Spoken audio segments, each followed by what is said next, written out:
Assalamualaikum warahmatullahi wabarakatuh. Bismillahirrahmanirrahim. Alhamdulillahilladzi qail wa ma arsalnaka illa rahmatan lil alamin. Wassalatu wassalamu ala asyrafil anbiya'i wal mursalin Muhammadin wa ala alihi wa sahbihi ajmain. Rabbi shrah li sadri wa yassir li amri wahlul 'uqdatam min lisani yafqahu qawli. Hadirin para pemirsa yang dirahmati oleh Allah. Syukur alhamdulillah pagi hari ini kita bisa hadir, bisa menyaksikan kegiatan ngaji bareng Gus Bahak yang terselenggara atas kerjasama Universitas Muhammadiyah Malang dan Pondok Tahfidzul Quran LP3IA Naruan Rembang. Mudah-mudahan pengajian pagi hari ini mendapatkan ridha dari Allah Subhanahu wa taala. Pemirsa hadirin yang dirahmati oleh Allah, marilah kita buka bersama acara di pagi hari ini dengan bacaan basmalah. Bismillahirrahmanirrahim. Selanjutnya kata sambutan yang akan disampaikan oleh Bapak Rektor Universitas Muhammadiyah Malang, Bapak Dr. Fauzan MPD. Waktu dan tempat dipersilakan. Assalamualaikum warahmatullahi wabarakatuh. Alhamdulillah alladzi anzalal Qur'an hudan wa rahmatan lil alamin. Asyhadu an la ilaha illallah wahdahu la syarikalah wa asyhadu anna Muhammadan abduhu wa rasuluh. Amma ba'd. Yang sama-sama kita muliakan Gus Bahak dan keluarga besar Pondok Pesantren Tahfidzul Quran. Para hadirin yang dirahmati oleh Allah. Pertama, marilah kita panjatkan rasa syukur kehadirat Allah Subhanahu wa taala pada pagi hari ini yang telah memberikan kenikmatan kepada kita sehingga kita bisa bersilaturahim. Bisa bersilaturahmi di majelis yang mubarak ini. Mudah-mudahan Allah selalu memberikan bimbingan kepada kita sehingga kita menjadi orang yang digolongkan sebagaimana orang-orang yang telah diberi nikmat oleh Allah. Hadirin sekalian, mungkin perlu kami aturkan, Gus Bahak, tradisi silaturahim keluarga besar UMM, khususnya pada para ulama, itu sudah sejak lama. Ya, itu bagian dari cara kami untuk tolabul ilmi. Tolabul ilmi biasanya kami mengundang, tetapi kami juga bersilaturahmi. Dan alhamdulillah pada pagi hari ini kita bisa bersilaturahim dan matur nuwun sanget Gus. Wekdal ingkang sampun dipun menapa menika paringaken bisa disempatkan untuk kehadiran kita bersama dalam rangka untuk menambah wawasan keilmuan kita, khususnya adalah memperbaiki cara beragama. Ya, memperbaiki cara beragama, mudah-mudahan lah menjadi kafah. Saya kira pengantarnya itu, dan apabila ada hal yang kurang berkenan kami mohon maaf yang sebesar-besarnya. Saya kira itu, makasih. Assalamualaikum warahmatullahi wabarakatuh. Terima kasih Pak Rektor. Hadirin para pemirsa yang dirahmati oleh Allah, tiba saatnya mari kita simak bersama ngaji bareng Gus Bahak dengan tema meneguhkan Islam rahmatan lil alamin. Waktu dan tempat kami persilahkan untuk Gus Bahak. Waalaikumsalam warahmatullahi Alhamdulillahirabbil alamin. Allahumma shalli wa sallim ala habibika Mustafa ka nabiyina Muhammadin wa ala alihi washabihi asma'in. Amma ba'du. yang kita hormati Bapak Rektor UMN, Dr. Fauzan MPD, Bapak Suparto, Bapak Haris, Bapak Stardi, dan Bapak Irwinto, juga Direktur Telkom Bapak Mungkas, teman-teman UMM dan semua yang mendengar yang kami hormati. Ini ngaji itu harus objektif itu jujur. Jadi bisa saja korbannya ayah saya, bisa rektornya, bisa semuanya. Tapi korban dengan makna yang bagus. Karena di antara saran Al-Quran, Allah ngendikan kalau belajar atau mencari nasihat atau mencari kebaikan apa saja, itu diistilahkan walau ala anfusikum awil walidaini wal aqrabin, meskipun ketentuan itu merugikan kamu. Jadi ketentuan apapun yang merugikan kita harus tetap kaji meskipun itu tidak menguntungkan kita. Karena banyak problem, mulai dulu sebenarnya problem itu orang yang wakam da'in yadda'i annahu da'a ilallah, tapi hakikatnya yad'u ila nafsi. Jadi banyak dai yang mengklaim dirinya mengajak ke Allah dan Rasul, tapi sebetulnya hakikatnya mengajak ke kelompoknya sendiri. Saya ini termasuk kiai yang masih orisinil. Artinya orisinil gini, suatu saat atau kapan saja saya kok sudah tidak laku jadi kiai, asal Islam jalan tetap senang, karena nggak penting yang populer saya apa enggak itu tidak penting, yang penting agama ini tetap jalan. Sama, negara ini harus jalan siapapun presidennya. Ya, ini penting saya utarakan karena perbedaan antara nafsu dan komitmen beragama itu tipis sekali. Sehingga dulu pernah ada cerita, ini bukti keadilan Rasulullah SAW. Pernah suatu saat Nabi itu ngaji, yang ngaji seperti ini. Terus ada pemuda dengan cueknya ngelewati masjid yang sedang dipakai Nabi ngaji. Singkat cerita semuanya ngomel ya, bergumam. Celaka betul pemuda itu, ada Nabi ngaji kok tidak ikut ya.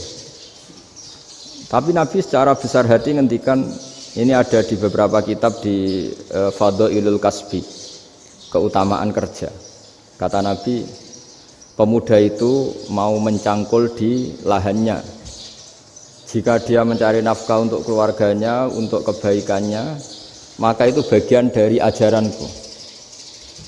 Jadi Nabi berbesar hati bahwa kerja seperti itu bagian dari ajarannya. Jadi tidak harus datang ke majelis ngaji. Dan bisa saja yang sedang hadir itu ya orang yang hindari istrinya minta belanja, dari ngaji terus benar dituntut belanja kan gitu. Mungkin anak-anak UMM yang kesini daripada tengok-tengok yang Malang bosan jalan-jalan ke Rembang gitu. Nah, jadi nggak mesti benar juga niatnya gitu. Jadi ya sama itu. Jadi kalau di dunia kiai yang masih orisinil itu, nafsu itu benar-benar dilatih.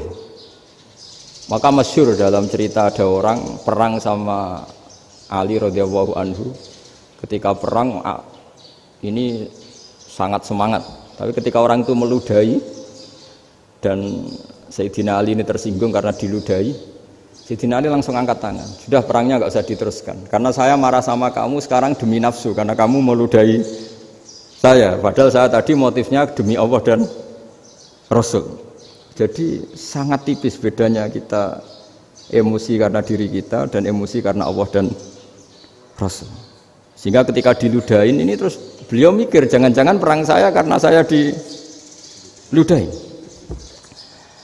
Nah, yang hilang dari peradaban modern adalah Allah itu tidak begitu hadir di hati kita.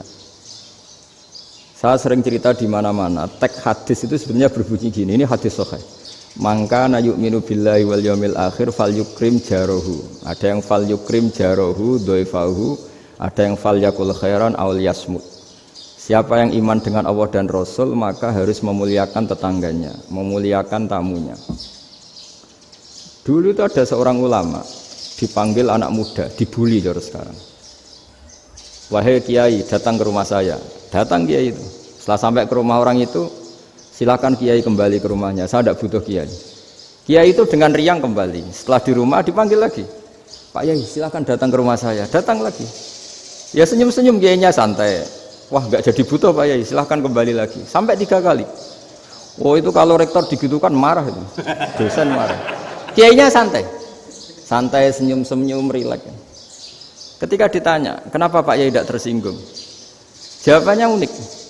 Anak muda, saya ini senang sekali nuruti perintah Allah, disuruh menghormati tetangga. Sehingga ketika Anda manggil ya saya datang.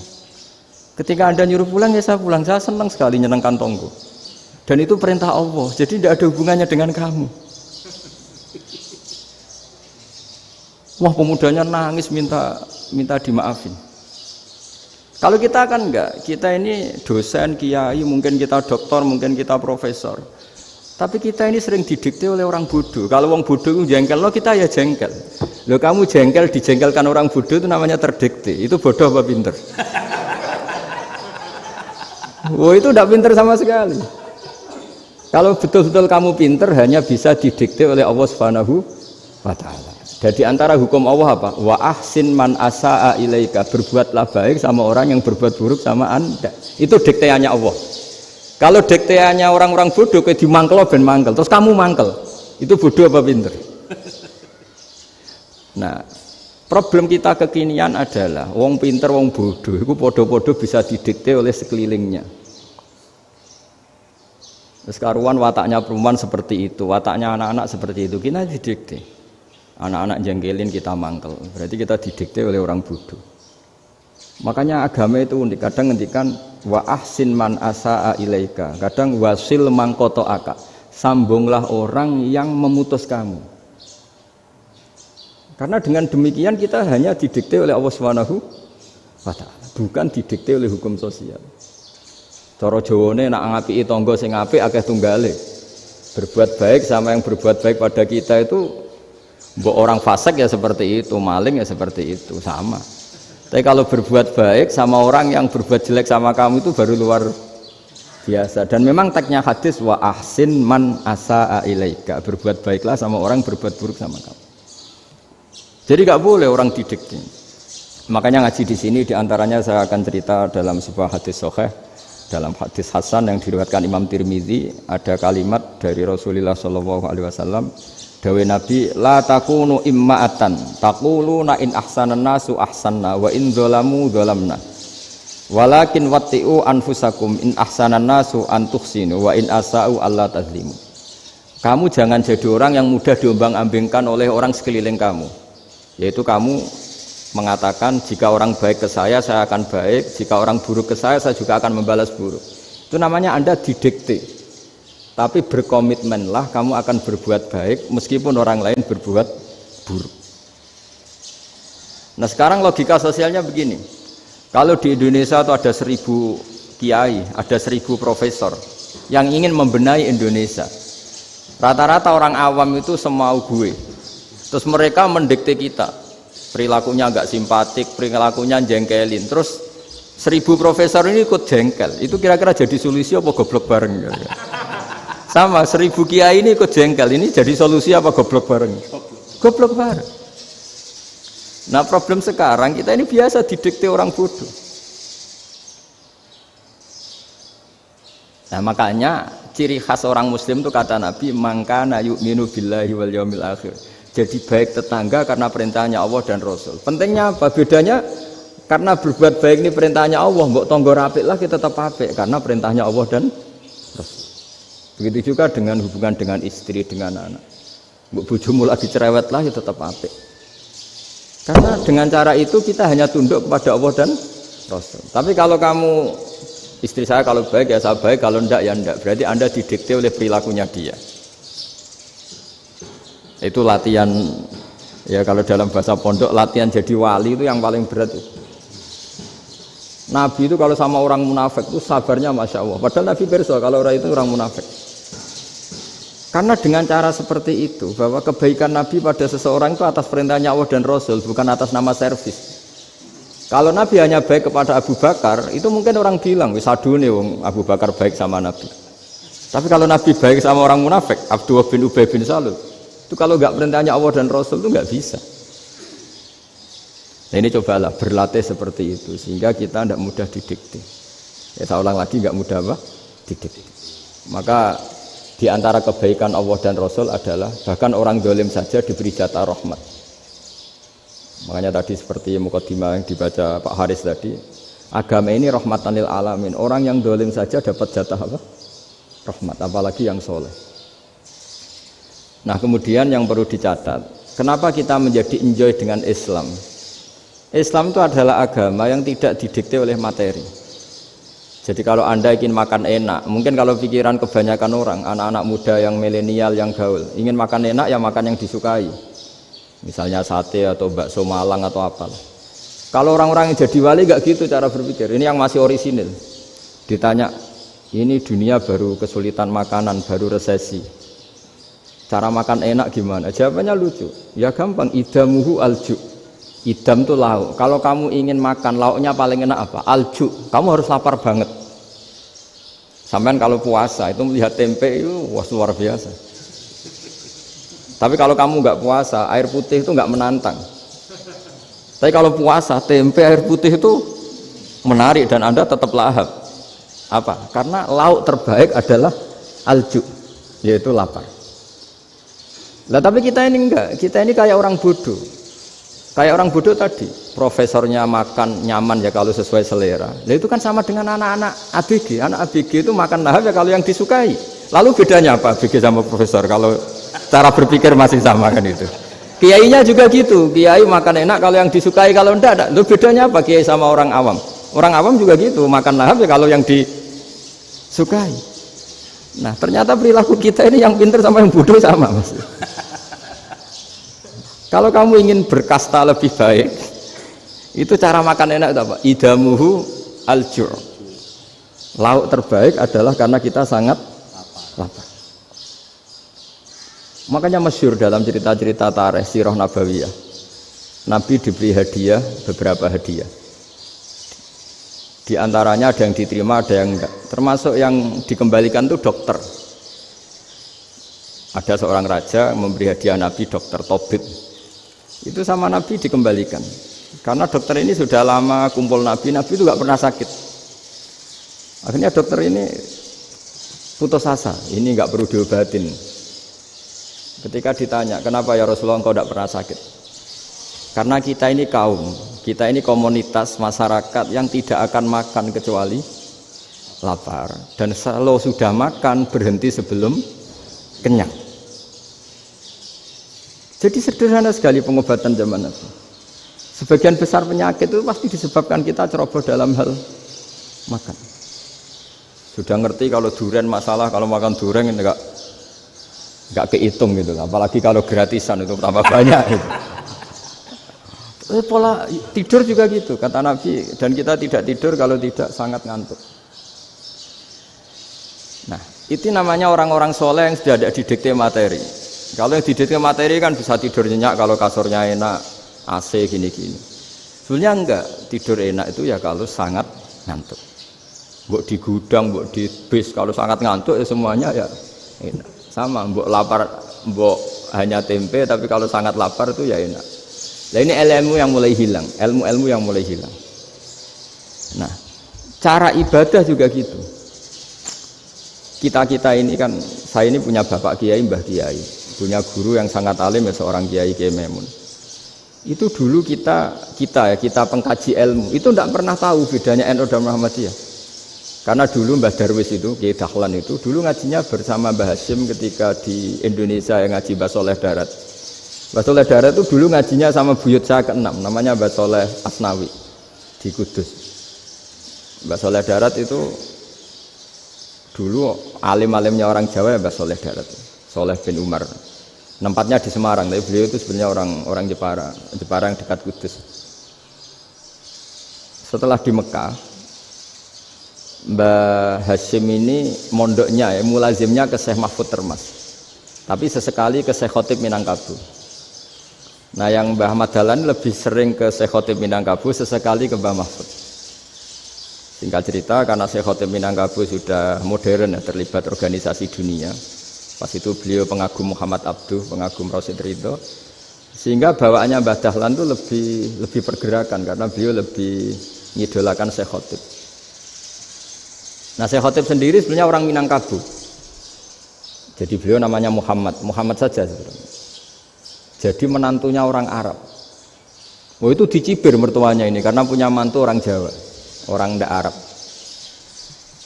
Singkat cerita terus si mertuanya bilang gini, kamu jangan pernah bilang kalau orang Arab itu mansa kanal Arab, orang yang bertempat di Arab. Walakin mantakallama bi arabiyyin fasihin, tapi orang bisa ngomong Arab secara fasih. Singkat cerita, kalau kamu tidak percaya, nanti suatu saat menantu saya kalau Jumatan, tidak usah kamu kasih tahu, langsung suruh jadi khotib. Nggak usah kamu kasih tahu, sarannya tidak usah kamu kasih tahu. Kalau sekarang kan enggak. Kalau dosen mau jadi khotib kan mengumpulkan materi dulu. Lucunya di antara materinya itu dari TV, makanya jadi ribet kan khutbah sekarang.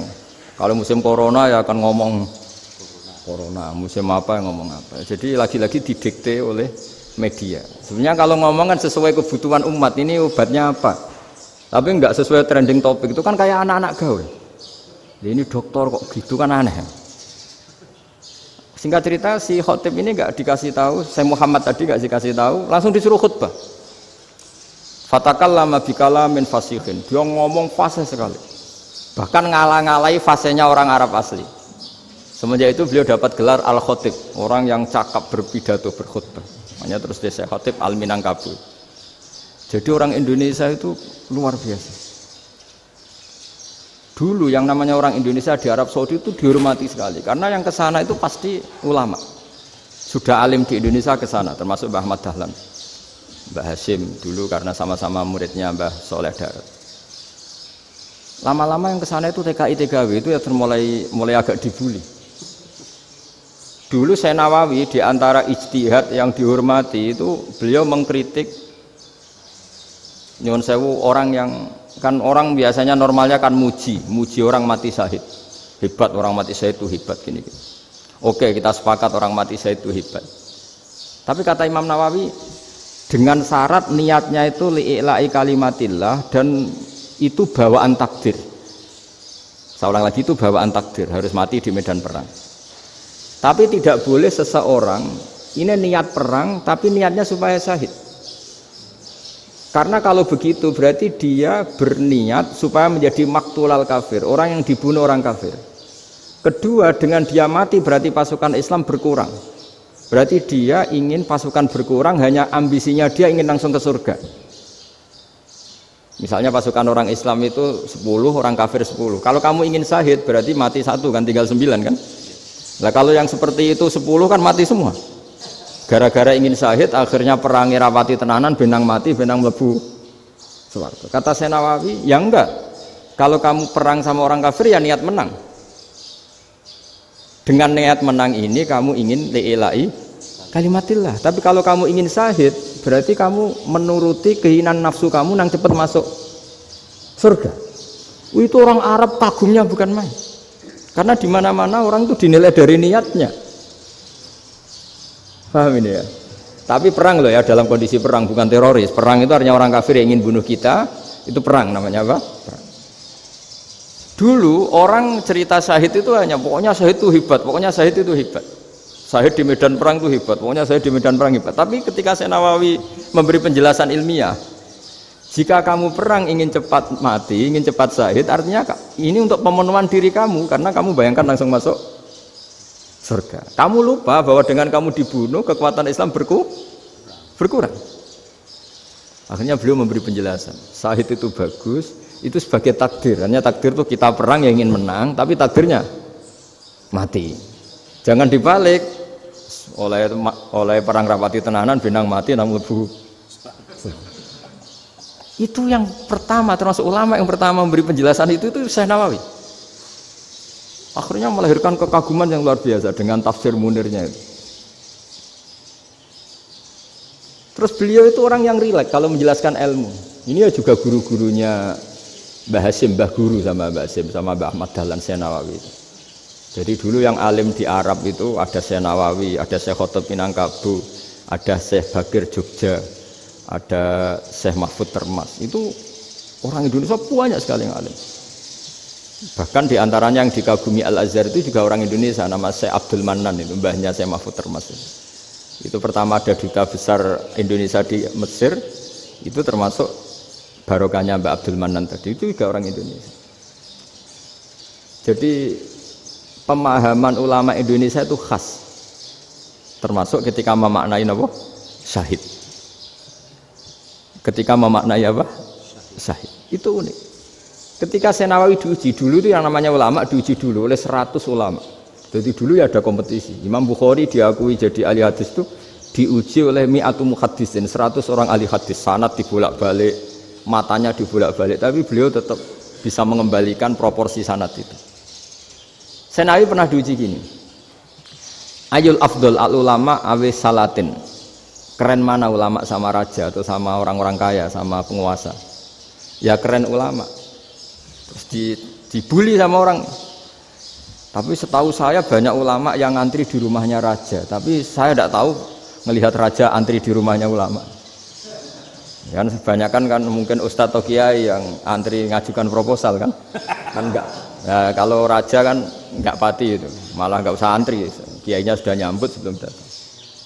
Jawabannya lucu Senawawi itu, dan yang tanya itu langsung diem. Ya karena ulama itu tahu fungsinya uang, sehingga cara nyari sampai seperti itu. Sementara raja-raja itu tidak tahu fungsinya ilmu, makanya tidak pernah sowan ulama. Sehingga, jadi ya dianggap enteng saja. Ulama kan tahu fungsinya uang, tahu untuk pondok, tahu masjid. Sementara raja tidak tahu fungsinya ilmu. Jadi itu khas Jawa ya. Khas Jawa, khas Indonesia. Apa-apa yang menurut orang banyak dengan tanda kutip itu buruk atau baik, itu orang Jawa menafsirkan tuh gampang saja. Sehingga semenjak itu Jawa itu dipandang betul. Saya punya kitab namanya Qadhayal Haji wal Umrah. Itu terbitan Hayatul Ulya Arab Saudi, milik Wahabi. Itu diantara fatwa yang dipakai untuk solusi muskilatul haji, problem-problem haji kekinian. Itu fatwanya syekh-syekh yang dari Indonesia, termasuk Syekh Khotib Minangkabau, Syekh Nawawi Banten, Syekh Bakir Nur Jogja. Misalnya begini, dalam fatwa-fatwa yang menyulitkan kita ya, sampai sekarang jadi perdebatan. Ketika Safa dan Marwah itu dengan batas tertentu, saya ulang lagi dengan batas tertentu, mau tidak mau atas nama kebutuhan, itu kan butuh perluasan. Karena kalau naik turun itu mudah disepakati ulama. Jadi misalnya gini ya, saya punya tanah seluas ini. Pasti orang akan mengatakan sampai bawah ya tanah saya, sampai atas tanah saya. Itu mujma' alaih, itu disepakati. Sehingga Nabi ngendikan al-Ka'bah min tuhumil ardi ilas sama Ka'batun. Ka'bah sampai ujung bumi, sampai ke aras semuanya Ka'bah. Sehingga tidak ada perdebatan ulama ketika Masjid Haram ditingkat, kemudian yang di atas sholat, tetap dia menghadap Ka'bah. Tidak harus diluk melihat di bawah, enggak. Karena Ka'bah sampai langit. Sama, tanah Anda kamu tingkat sampai 10, enggak ada tetangga protes. Karena bawah sampai atas tanah Anda. Tapi kalau diperluas, tanah Anda kamu luaskan setengah meter saja atau 3 cm saja, iso geger mbek tonggo. Karena di mana-mana batas itu ya tadi, kalau atas bawah miliknya, kalau samping enggak. Pertanyaannya, perluasan Mina itu ke samping. Perluasannya Matof yang Mas'ah itu juga ke samping. Geger kan ulama dunia. Bagaimana hukumnya Mina Jadid? Mina yang diperbarui atau Mina yang diperluas. Itu diantara rujukan baik yang membolehkan maupun yang menentang. Itu ya syekh-syekh Indonesia. Itu orisinal tuh. Saya punya kitab orisinal terbitan Hayatul Ulya, kira-kira ya kemenaknya Arab Saudi kalau di Indonesia itu. Itu yang dirujuk dawuh Syekh Nawawi, dawuh Syekh Khotib Minangkabau. Karena apa? Ada logika khas Jawa. Misalnya begini. Meskipun saya tidak perlu fatwa Mina Jadid sah apa enggak, memang jadi perkhilafan ulama. Misalnya kampung ini dinamai Mina. Pertanyaannya gini, tanah yang di samping ini bisa milik Anda apa enggak? Ya bisa Gus kalau dibeli atau dihibahkan. Berarti tanah di samping Anda menjadi milik Anda karena ada proses pengambil alian lewat beli maupun hibah. Nah masalahnya ini negara itu berhak menganeksasi atau memasukkan ini sebagai Mina. Itu ulama Jawa kalau ditanya, alasannya apa? Fa innal muttasila bis-syai' hukmu dzalika syai'. Karena yang gantet, yang mutasil itu bisa dihukumi seperti sesuatu itu. Jadi kalau ini Mina, ya yang gantet Mina ini ya bisa dikatakan Mina. Beda dengan membuat Mina Malang Mina, wah itu tidak bisa, tidak mutasil kan. Itu enteng sekali ulama Jawa. Satu ya tentu karena kebutuhan, tapi asal masih al-muttasilu bihi, yang masih tanah yang masih mutasil dengan. Nah, ketika perluasan mas'ah antara sofa dan marwah kan misalnya ini batas luasnya sofa, ini batas luasnya marwah. Lalu atas nama kebutuhan, sofa marwah itu sampai sini. Sampai agak meluas ke sini. Itu geger Arab Saudi. Wah, ini gimana?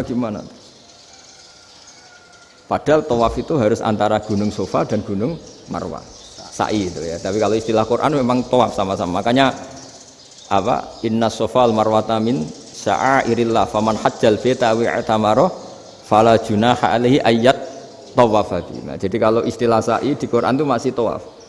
Karena harus ada, kalau bisa lah, bukan harus. Kalau bisa memang harus ada unsur muternya.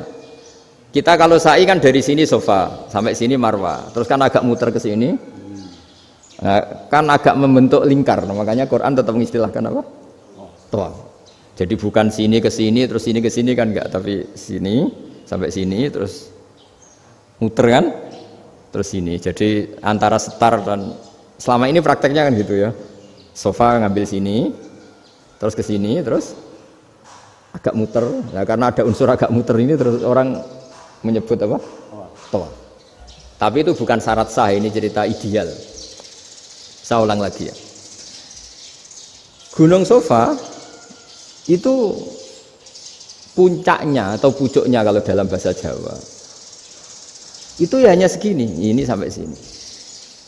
Nah, kelompok Islam yang fikih keras nggak boleh diperluas karena Allah memilih tempat ini itu spesial, jadi nggak boleh ke yang lain. Tapi ketika kebutuhan mendesak, mau tidak mau harus diperluas. Itu jawabnya Kiai Jawa lucu. Gunung sing ketok iku sing dhuwure tok. Sikilane luwih ombo. Jadi karena kita kan gunung kan bentuknya gini. Nah, sofa yang kecil itu yang atasnya, tapi sikilannya sini kakinya lebih luas. Jadi boleh perluasan asal tidak melebihi kakinya. Ya dihitung ya lebih luas. Jadi Kiai Jawa itu kayak wong delok gunung Penanggungan, kayak gunung Arjuna. Di mana-mana puncak gunung itu lebih kecil timbang kakinya. Artinya diperluas ini bukan berarti tidak di sofa dan tidak di, itu khas Kiai Jawa. Jadi jangan kira orang Jawa itu tidak hebat sekali. Termasuk perkembangan hotel di Arab Saudi.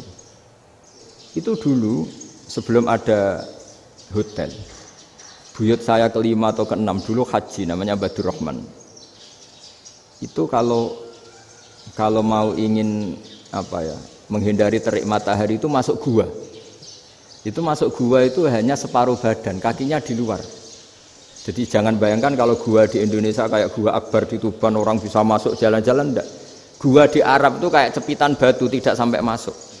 Sehingga kepalanya dimasukkan, kakinya masih kena matahari, saking panasnya Arab Saudi. Sehingga dalam bayangan hijrah ketika Nabi bersembunyi di gua apa? Sur. Itu kata Abu Bakar, kalau orang kafir melihat kakinya pasti melihat kita karena nggak bisa masuk penuh. Jadi orang itu mau dempes tok. Sehingga ya kira-kira luasnya gua paling segini. Makanya guyonannya kiai-kiai itu untung nggak kayak gua Indonesia. Kalau kayak gua Indonesia laba-labanya capek karena luas sekali.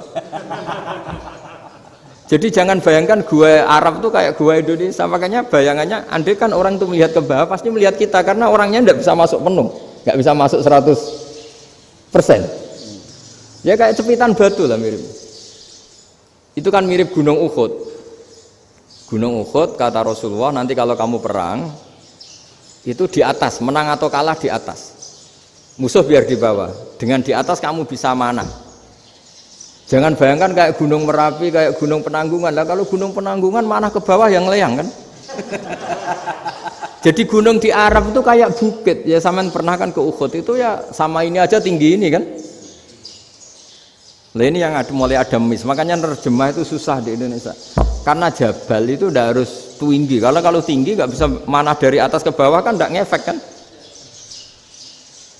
Sampai kalau ke Uhud gunungnya kan pendek sekali sehingga yang manah dari atas ke bawah ya kalau kena musuh ya celaka karena memang dekat. Ya kalau gunung Indonesia manah dari atas ke bawah yang ngeleyang nggak ngefek. Nah itu susahnya nerjemah bahasa Arab ke kita.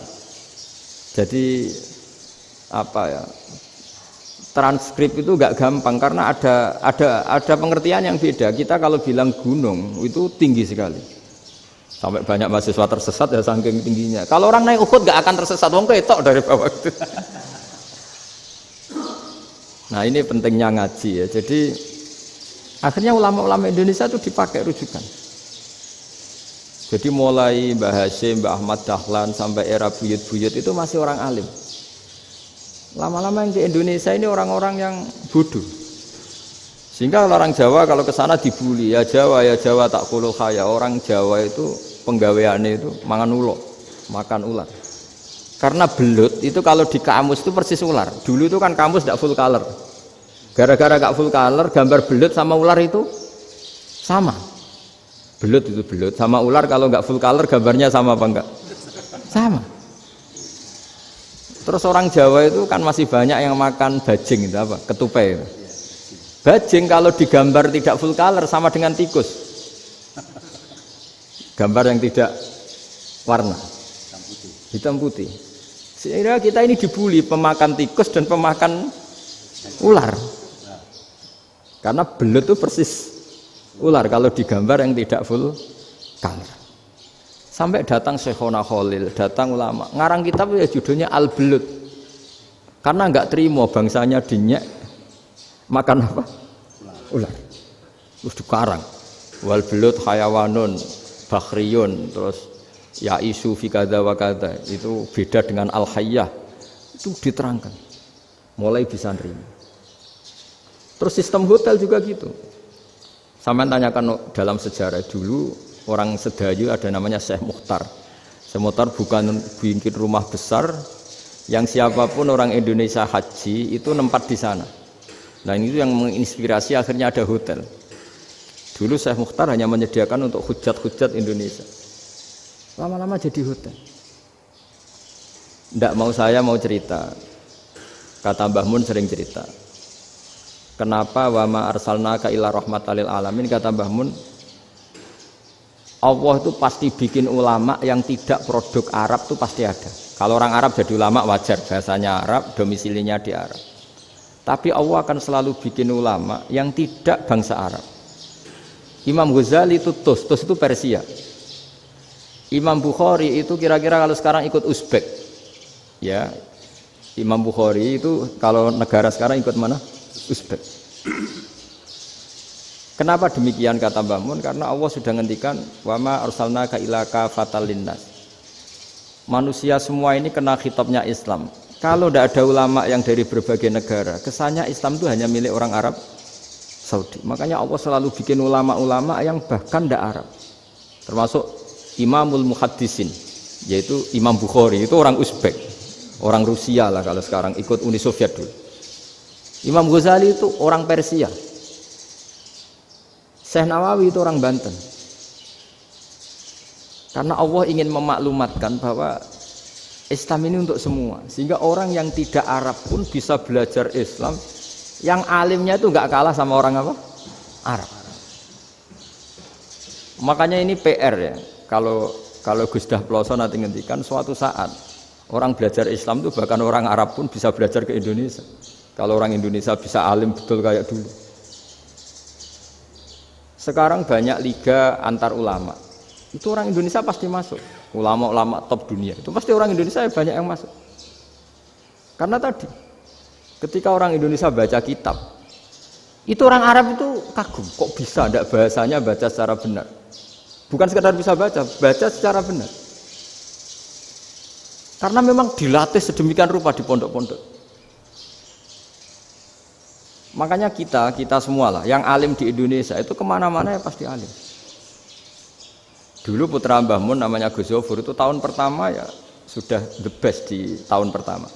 Kalau tahun pertama debarnya ilmunya bawaan dari sarang, dari keluarganya.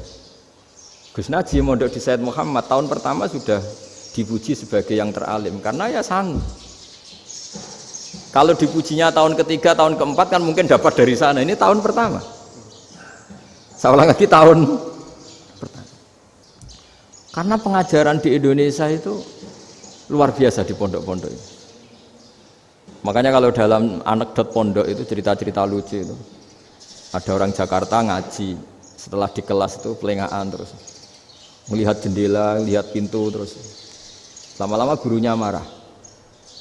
Kamu diajarin kok ndak punya sopan, melihat pintu terus gak memperhatikan guru. Anak Betawinya jawabnya lucu. Habis Pak Guru bohong. Kenapa ya? Kamu Pak Guru bilang Ja'a Zaidun, Zaid datang. Tak lihat gak ada yang datang. Setelah itu contoh nasab kan ro'a itu Zaidan. Saya melihat Zaid, saya gak melihat Zaid. Contoh ketiga yang jar kan maror tu Zaidin. Saya berjalan ketemu Zaid. Pak Guru diam di situ gak jalan-jalan. Jadi saking detailnya Indonesia dia cari. Kalau rofa Ja'a Zaidun, kalau nasab ro'a itu Zaidan, kalau jar maror tu Zaidin. Nah si murid Betawi ini karena pertama sekolah, ngiranya gurunya itu cerita, Zaid datang. Makanya dia ngelihat pintu terus, mana katanya datang kok enggak datang-datang. Nah dengan latihan seperti itu, kemungkinan orang Indonesia salah itu kecil karena memang dilatih betul. Saya ulang lagi karena memang dilatih betul. Sehingga ketika orang Indonesia ini yang cerita seorang wartawan. Ini kisah nyata. Kalau ini tidak anekdot, kisah nyata. Ada wartawan internasional meliput Ramlah. Ramlah itu di Gaza, di Palestina. Wartawan Indonesia ini hanya bisa bahasa Inggris. Dijak ngomong bahasa Arab. Terus dia bilang saya tidak bisa. Saya tidak bisa. Saya bisanya ngomong Inggris. Tapi apa yang terjadi setelah sholat? Si Indonesia ini jadi imam pakai sholat jariah lagi. Baca bismillah benar, bismillahi jar karena mudhof ilaih. Terus ketika iktidal ya benar, Rabbana lakal hamdu mil'us samawati wa mil'ul ardi benar. Ketika tahiyat ya benar, at-tahiyatul mubarakatuh sholawat. Sama orang Arab ini diambungi. Orang Arab kalau senang orang itu dicium. Kamu tawaduk, sebenarnya kamu itu ahli bahasa Arab. Karena orang Indonesia sekali sholat itu nggak ada yang salah. Meskipun benarnya karena hafalan, tapi bagi yang ahli nahwu itu hebat. Misalnya kita kalau ngapalkan kan bismillahi, bismi jar karena ba, Allahi jar karena mudhof ilaih, ar-rahmani jar karena sifat, ar-rahimi karena sifat, alhamdu rofa karena mubtada, lillahi jar karena ada huruf jarli, robbi jar karena sifat. Sebetulnya tidak karena pinter, tapi karena hafalan. Tapi orang Indonesia hebatnya itu benar terus. Rabbana lakal hamdu. Ya kan, alhamdu rofa, terus mil'us samawati ya rofa karena sifat. Sehingga terus orang Indonesia kalau sholat di Timur Tengah itu dipuji karena makhrajnya ya benar, rofa nasabnya juga benar. Nah itu di negara lain tidak ada nggak Indonesia. Orang Cina itu sering bikin marah orang-orang Arab karena kalau dongo itu nggak fasih kayak orang Indonesia. Orang Indonesia kalau dongo ya Allahumma, Allahumma, tohir, tohir, qalbi, qalbi. Orang Cina, ini yang jadi guyon di Arab. Allahumma, Allahumma, tahir, tahir, kalbi, kalbi. Gitu. Itu kan bedanya aja loh. Itu orang Arab pertama membiarin. Lama-lama, kalbun-kalbun entak gitu. Maksudnya asu-asumu gitu. Karena dia bilangnya qaf itu kaf. Jadi kalau Allahumma do Allah tohir, kalau aturi nyucekno panjenengan kalbi ing asu ingsun kan. Tapi kalau qalbi itu ati ingsun, tapi kalau kalbi anjing ingsun. Bedanya qaf sama kaf. Ana orang aja kalbun entak. Asu-asumu maksudnya kan. Tapi padahal orang Cina itu paling dilihat teksnya ya pakai qaf. Orang Indonesia enggak, mulai kecil dilatih sak fase-fase. Sampai ya sulit betul latihan Fatihah itu. Kalau di Kudus malah sampai 3 bulan Fatihah. Sampai at-tahiyyatu, kurang lagi, kurang bersih. At-tahiyyat sampai gitu. Sampai ada cerita itu orang dipanggil maftuken itu gak melengak, harus maftuhin baru melengak. Tapi barokahnya itu orang Indonesia kalau dongo memang benar-benar Allahumma tohir qalbi. Ya Allah sucikan hati kami, bukan tahir kalbi. Karena sekali jadi kaf itu maknanya anjing saya. Ya Allah sucikan anjing. Jadi ini orang Indonesia. Jadi kata Mbah Mun, dawe Mbah Mun, illaka fatal linnas, bahwa agama ini milik semuanya. Itu diantara bukti Allah menghendaki atau mendesain Islam seperti ini, orang yang belajar di Indonesia. Itu pengetahuannya Islam, pengetahuannya tentang Islam itu tidak kalah sama yang belajar di Al-Azhar, sama yang belajar di Arab Saudi. Makanya ini PR-nya UMM, PR-nya IAIN, PR-nya UIN. Bisa enggak sealim mereka dalam bahasa Arab? Nak bahasa Arabnya man anta, ana zaidun. Jangan sampai, karena kita di sana ini kadung dibully. Orang Arab tuh kalau bully kita, sampai tak kasih cerita. Itu ngawurnya Masya Allah. Kata dia, ada anak orang Indonesia haji. Si anaknya orang Indonesia yang dijotos sama anaknya orang Arab. Dijotos, dipukul. Singkat cerita terus si orang Indonesia nggak terima, anaknya yang orang Arab dipukul. Yang balas bapaknya. Orang Arab tanya, lima ada dorobta ibni, kenapa kamu mukul anak saya? Itu orang Indonesia bahasa, wah aku biasa. Jadi hanya bilang gitu. Artinya anak saya dihada ya maka tak ada. Bahasa Arabnya gitu. Anak saya dipukul maka saya balas mukul. Itu orang Arab mantuk-mantuk oh gitu. Paham? Suatu saat ada orang Indonesia itu sama orang Arab itu dilus-lus itu ya digini-giniin. Karena dia latihan bahasa Indonesia, latihan bahasa Arabnya itu masih mufrodat. Jadi kalau ngartikan yadun itu tangan, saro itu jalan. Jadi kalau jalan ya saro-saro. Roksun itu kepala, ana itu ingsun. Jadi karena dia nggak ngerti penggunaannya, itu bahasa Arabnya itu yadun anta, jadi bukan yaduka tapi yadun anta, berarti tangan kamu. Saro-saro itu jalan-jalan. Ala roksi ana yang atasnya sirah ingsun. Jadi mestinya yang benar kan yaduka saro ala roksi atau gitu. Tapi enggak dipotong-potong. Yadun tangan kan, anta kamu, berarti tangan kamu. Saro-saro jalan-jalan.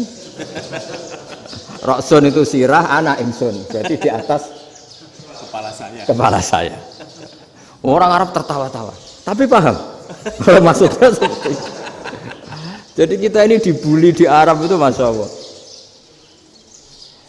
Jadi akhirnya lahirlah ulama-ulama tadi yang saya sebut tadi. Bahkan pernah lama sekali ulama Indonesia itu jadi master di Arab Saudi, yaitu Senawi Banten. Itu kalau orang sana bilang itu Sayyidu Ulama Il-Hijaz, top-topnya ulama Mekah Madinah, padahal beliau orang Indonesia dan dimakamkan di Ma'la itu dekat makamnya Sayyidah Khadijah karena sangat dihormati.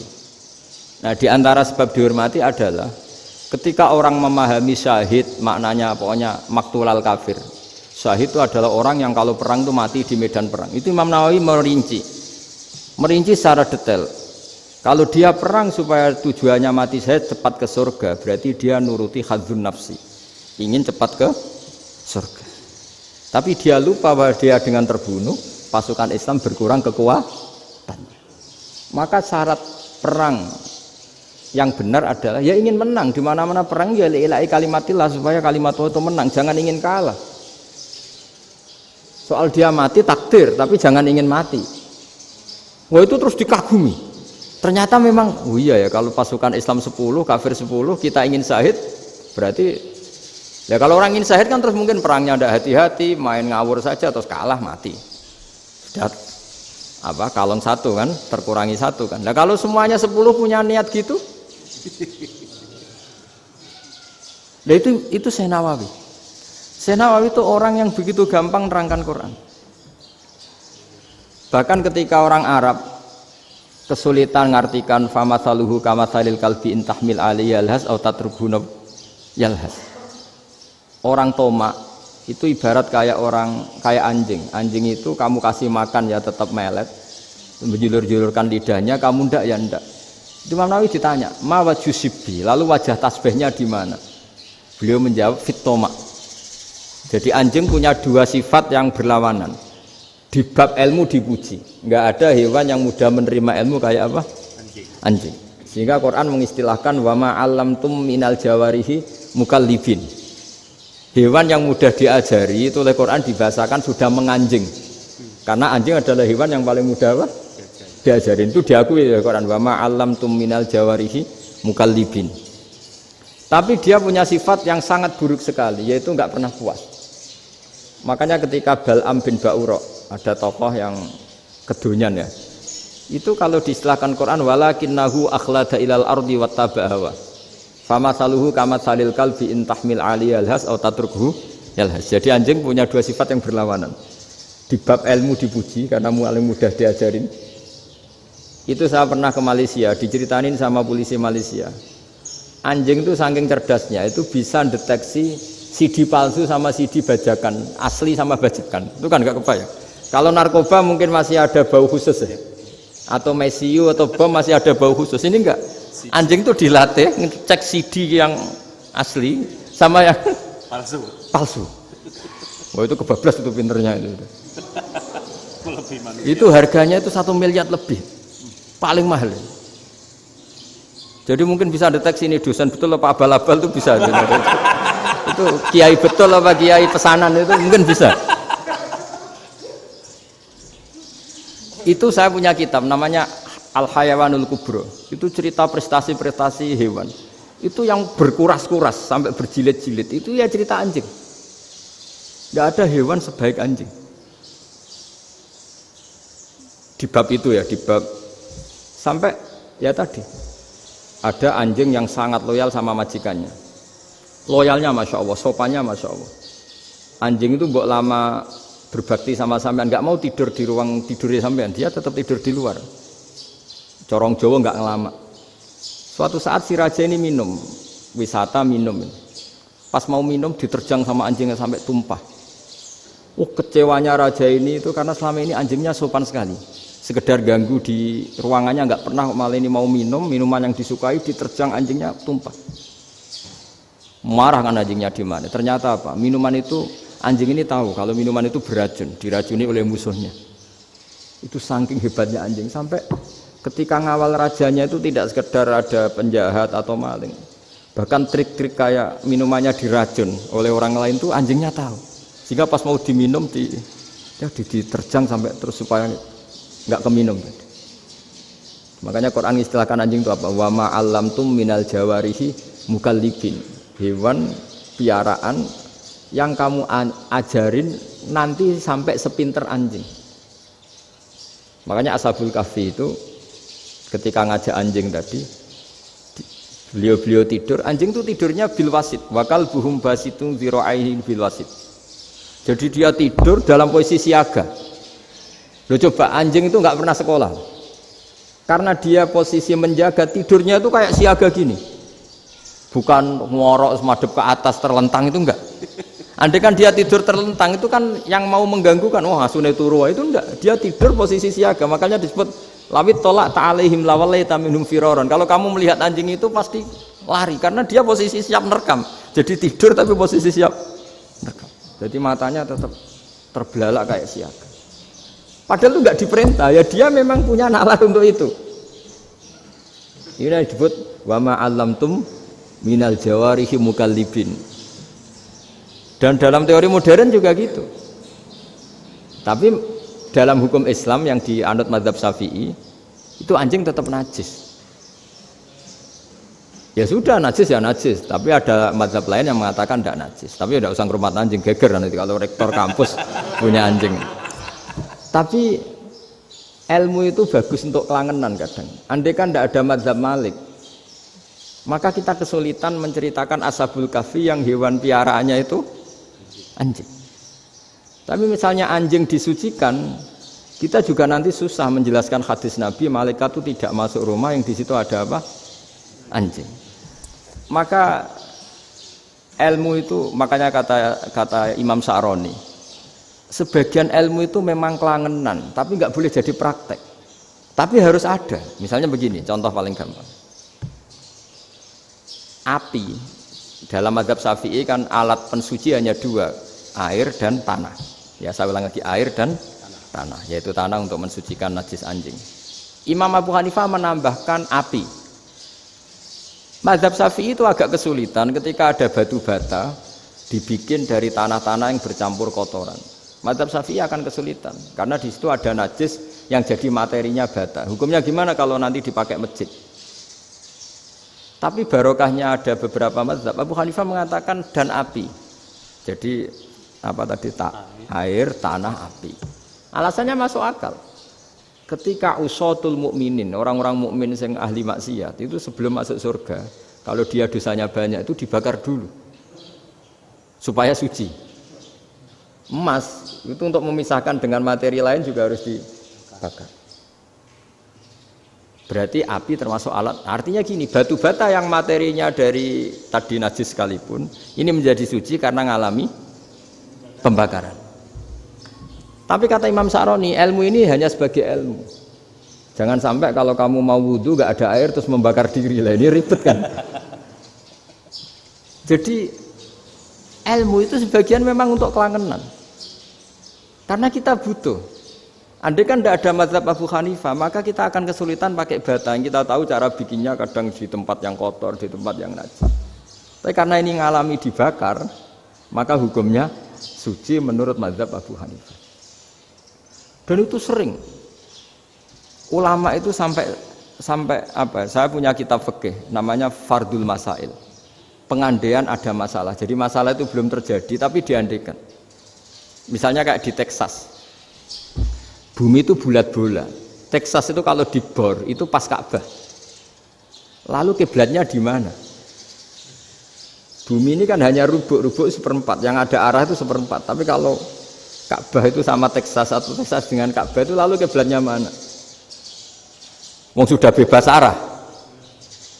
Maka ilmu mengatakan mara'ahu muslimuna hasanan fa wa indahu hasanun. Kamu jangan nuruti ilmu hakikat tapi nuruti mindset. Kalau mainstreamnya orang banyak seperti itu, mindsetnya orang sana misalnya Ka'bah sana ya ikut sana. Tapi ini tidak mewakili hakikat karena kalau yang 380 derajat itu kan terus ribet. Makanya ini kesulitan di bab-bab fikih. Ya saya ulang lagi, kesulitan di bab-bab fikih.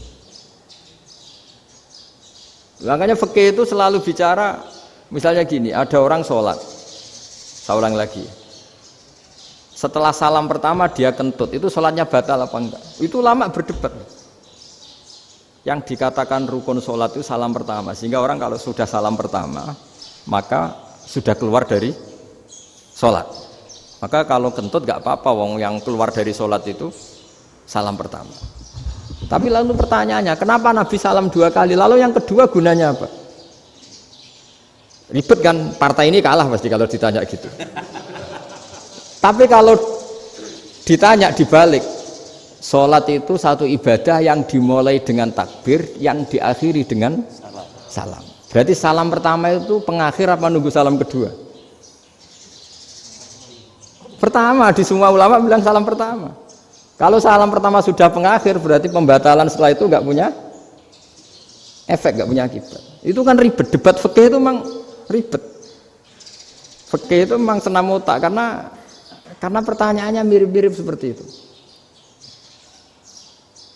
Nah, sampean milih mana? Milih salam pertama apa salam kedua? Pasti ulama milih salam pertama. Jadi anehnya fikih itu di situ. Misalnya orang mati, takbir itu berapa kali? 4 kali. Andai kan takbir 5 kali itu batal apa enggak? Satu ulama mengatakan 5 kali itu batal. Karena rukunnya sholat jenazah itu takbir 4 kali. Berhubung ini rukun, kalau nambahi ke 5, berarti menambahkan rukun. Kayak kamu sholat, rukuk 2 kali kan batal. Sujud 3 kali, batal. Karena menambahkan apa? Rukun. Berarti kalau takbir 5 kali, batal. Tapi pertanyaannya, takbir itu adalah wiridan biasa, sehingga kalau ditambahkan nggak punya akibat, batal. Jadi perdebatan ulama itu kadang ya lucu. Kayak kemarin Pak Haris pas pertama bertamu ke sini mau ngundang saya, tak ceritain. Dulu sholat jenazah itu pasti mayit di depan. Karena lazimnya sholat jenazah itu mayit di depan. Tapi mulai dulu lama sudah berpendapat, andai kan jenazahnya di belakang pun tetap sah. Fa innal janazah laisat bi imamin. Karena jenazah itu tidak imam. Kenapa harus di depan? Oh, tidak imam kok harus di depan. Itu mulai dulu. Sehingga ketika Arab Saudi pernah mengalami tragedi, ada orang yang dibungkus kayak mayit, ternyata senjata. Setelah di dekat Ka'bah dipakai. Dulu tragedi tahun berapa itu? Pokoknya pernah ada tragedi itu. Semenjak itu Arab Saudi kalau ada orang mati tetap di kamar mayit, terus ada sholat jenazah. Padahal mayitnya di belakang yang jamaah. Jadi meskipun kita tidak akan bikin ajaran baru jenazah di belakang, ya tidak keren, kasihan kan. Tetap biasanya di depan ya di depan. Tapi meskipun jenazah ini di depan, kita tetap berpendapat andai kan di belakang tetap sah, tapi nggak usah dipraktekkan. Nah, pentingnya ilmu ini begini. Saya misalnya di Rembang, boleh nggak nyolati ghaib jenazah yang di Surabaya? Boleh kan? Padahal yang kita solati di belakang. Jadi ilmu itu penting. Cocok tidak cocok, nama ilmu itu penting. Terus ada gini lagi pertanyaan di fikih. Memang saya sengaja akan ngaji fikih. Kalau ngaji intelektualitas orang Muhammadiyah juara lah. Tapi ini ngaji fikih. Ada orang sarongnya itu pas sampai lutut. Kalau berdiri lututnya tertutup. Tapi nanti kalau ruko agak jengking lututnya terbuka. Itu batalnya nunggu ruko apa mulai takbir sudah batal? Padahal pasti nanti batal kalau ruko ini. Itu ada ulama yang mengatakan, ya batalnya nunggu ruko. Bagaimanapun terjadinya pembatalan waktu ruko. Ada ulama mengatakan yang enggak mulai awal sudah tidak sah itu, karena pasti ngalami batal. Nah, pertanyaan-pertanyaan seperti itu penting karena lalu Allah menilai apa? Ya nilai niatnya. Misalnya gini, kalau contoh itu mungkin Anda tidak tertarik, tapi contoh begini. Kita mau operasi jam 10 siang. Kita tahu kalau nanti 10 siang akan divonis medis harus makan karena mau berobat. Malamnya itu kalau kamu orang soleh, bayangkan kamu orang soleh. Kalau tidak orang soleh kan tidak punya komitmen. Kamu milih niat puasa, apa enggak jam 10 mesti mokak menisan raposo. Kamu orang soleh. Kalau kamu orang soleh pasti milih puasa karena ini Ramadan. Meskipun nanti jam 10 pasti disuruh batal sama dokter. Setidaknya kita berpikir gini, nak mati jam itu paling enggak ditulis saya sebagai orang yang puasa. Jadi perasaannya orang soleh itu beda. Kalau orang kok sampean barang menisan raposo kok ya mesti. Sampean tidak pernah berpikir bahwa puasa mulai fajar sampai jam 10 itu luar biasa. Bisa saja kita mati jam 7, bisa saja mati jam 6. Kan ditulis Allah sebagai orang yang berkomitmen terhadap puasa. Terus ada kemungkinan kecil, adalah jam 10 itu dokternya sakit atau nggak jadi ke sana. Berarti kamu kan nggak jadi buka. Kan ya mungkin juga. Sama yang tadi. Delalah sebelum ruko ono wong sing nyarongi sampean. Sehingga sholatnya normal. Kamu tidak menemukan pakaian yang pas, jebule pas setelah ruko, mau ruko ono wong wah sholatnya kira bener disarongi. Itu agama. Jadi agama itu dimulai dari mana coba? Dimulai dari niat, dari komitmen. Nah, sekarang kelirunya kenapa ada garis keras? Agama itu dimulai dari keinginan ideal. Itu yang mulai itu ada orang-orang garis keras. Agama ini enggak, agama ini dimulai dari niat. Sampai ada kaidah agama la yudraku kulluh la yudraku kulluh. Kalau tidak bisa ideal jangan ditinggalkan sama sekali. Tapi orang enggak, sekarang bayangkan Islam itu ideal. Pemimpinnya ya soleh, masyarakatnya soleh, enggak ada maksiat, enggak ada apa. Nan apa ilmu? Kalau secara ilmu mulai dulu ya ada orang dolim, ada orang soleh. Nabi kurang baiknya. Di angkatan itu ya ada orang munafik. Sehingga ulama itu sudah berpendapat ideal itu piye? Zaman Nabi saja ada orang apa? Munafik. Itu ilmu. Kalau nuruti kelangenan inginnya dunia ya steril, enggak ada maksiat, enggak ada apa. Dan agama itu diciptakan Allah itu memang unik. Calon Nabi misalnya, Nabi Musa itu sing rumat Fir'aun. Ketika Nabi Muhammad lahir sing ribet manitia ini Abu Lahab. Orang dosen UMF. Coba. Karena Allah ingin memaklumatkan ke kita bahwa agama ini akan hidup di kondisi apapun. Asia, istrinya Fir'aun itu termasuk mukminah yang dipuji Quran. Padahal dia bukan istrinya pengurus NU atau pengurus Muhammadiyah, istrinya Fir'aun. Tapi itu pelajaran bagi kita bahwa orang-orang baik itu tidak harus di lingkungan yang baik. Masjid paling makmur itu kadang di dunia mungkin ya jangan bakas Mekah Madinah itu karuan. Mungkin di antara masjid yang makmur justru yang di Kanada, di Amerika mungkin. Karena merasa minoritas itu perpustakaannya ada, kajiannya ada. Tapi banyak masjid di daerah pesantren yang malah sepi. Karena kiainya tahu jamaah di masjid itu wajib. Lalu itu ada daerah pesantren, saya ulang lagi ada daerah pesantren. Didikon pengajian, monggo nekani pengajian, maca selawat ning omahe ganjaran padha wae. Ribet kan? Mau dibantah itu benar, mau dibiarin ngerusak tatanan. Jadi saya mohon sekali ya, jadi ilmu itu diperbandingkan supaya perbedaan-perbedaan itu biasa. Dulu Imam Malik itu punya murid namanya Imam Syafi'i. Itu dalam banyak hal. Itu perbedaannya tajam sekali. Ya saya ulang lagi, dalam banyak hal itu perbedaannya tajam sekali. Misalnya begini. Ini terakhir percontohan saya fikih, nanti dikaji sendiri. Ada seorang A'rabi, Ja'a A'rabiyun. Ini di hadis sahih diulang-ulang di semua Al-Kutubus Sittah ada peristiwa ini. Ja'a A'rabiyun ila Rasulillah sallallahu alaihi wasallam faqala ya Rasulullah ahlaktu. Qala wa ma ahlakaka? Qal wa qatu imraati fi nahari Ramadan. Ya Rasulullah, saya ini orang yang rusak. Kenapa? Saya ini hubungan intim sama istri saya ketika masih siang Ramadan. Singkat cerita orang ini dihukum berat sama Nabi. Hukumannya adalah karena dia membatalkan puasa ketika dengan hubungan intim. Sama Nabi dihukum, kamu harus merdekakan budak. Wah, tidak mampu ya Rasulullah, saya tidak punya budak. Jadi ini bukti bahwa agama ini sangat sosial sehingga sebagian kafaroh harus memerdekakan budak. Kamu kalau gitu puasa 2 bulan. Yang baru puasa 2 hari aja kecelakaan malah disuruh puasa 2 bulan. Ya sudah kamu ngasih makan 60 orang miskin. Saya ini orang paling miskin. Kok ini jadi sudah miskin agak hiper lah orang itu. Poso-poso kok gitu. Itu kata ulama kalau orang Jawa nggak mungkin makanannya tempe mendoan, nggak mungkin itu. Di Jawa itu nggak mungkin lah ada orang batal puasa karena hubungan intim. Ada istrinya nggak cantik, cerewet, sang lanang mangane mendoan, itu tidak mungkin, kecelakaan itu tidak mungkin. Tidak mungkin itu. Tapi kalau Arab mungkin karena makanannya daging. Singkat cerita, terus pertanyaannya gini. Kalau batal biasa itu kan bayarnya puasa 1 hari. Kalau batal, tapi kalau batal pakai hubungan intim, pakai jima kalau dalam bahasa fikih, itu kafarohnya berat, yaitu merdekakan budak atau puasa 2 bulan berturut-turut. Pertanyaannya gini, jima istri itu boleh loh tidak zina. Seorang jima istri itu boleh loh tidak zina. Itu kan hukumannya berat. Nah terus Imam Malik berpikir kalau gitu tidak harus jima dong. Poso-poso, ora ana uzur, ora ana apa terus nyate. Esuk mangan bakso. Tanpa ada alasan syar'i. Hukumnya harus sama dong. Karena jima hukumnya boleh, berarti semua iftar, semua pembatalan puasa yang tidak ada uzur syara' maka hukumnya sama, yaitu sanksinya sama. Masuk akal enggak? Masuk akal dalam mazhab Imam Malik. Dalam mazhab Syafi'i enggak. Mulai dulu jima itu beda. Kayak mertamu nih gone wong.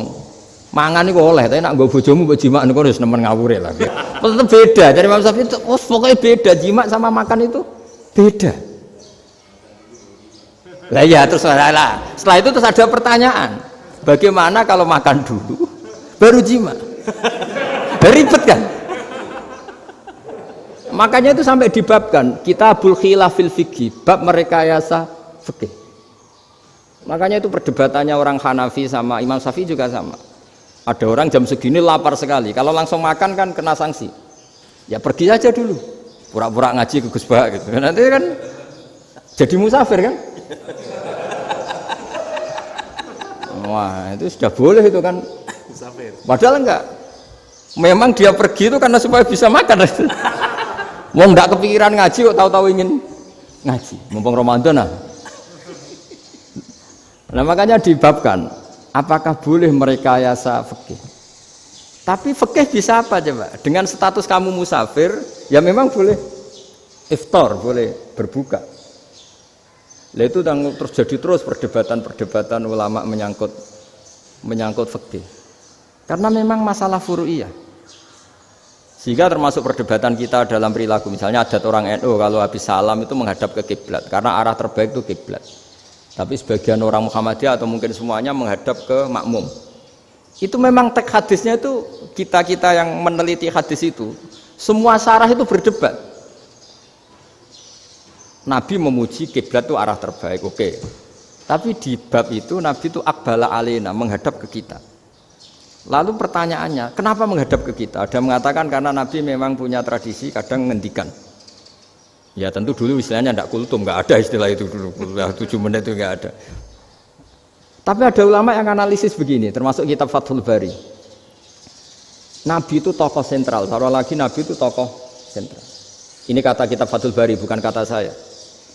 Nah, orang-orang yang imamu kaumi, orang-orang yang jadi imam di daerah masing-masing, tetap kalau sholat itu ikut Nabi. Ikut Nabi setelah salam langsung pulang. Jadi sebetulnya salam langsung pulang itu ya ada sejarahnya, karena dia mau jadi imam di daerahnya. Nah, tidak kebayang kalau Nabi itu madhep kiblat. Kalau Nabi madhep kiblat, orang yang masbuk yang barusan datang pasti langsung usolli misalnya fardhul isya'i misalnya. Terus makmum Nabi, padahal Nabi sholatnya sudah selesai. Jadi intinya gini kata Fathul Bari, imam setelah salam itu harus bikin gerakan atau omongan atau apa saja yang menunjukkan kalau sholatnya selesai.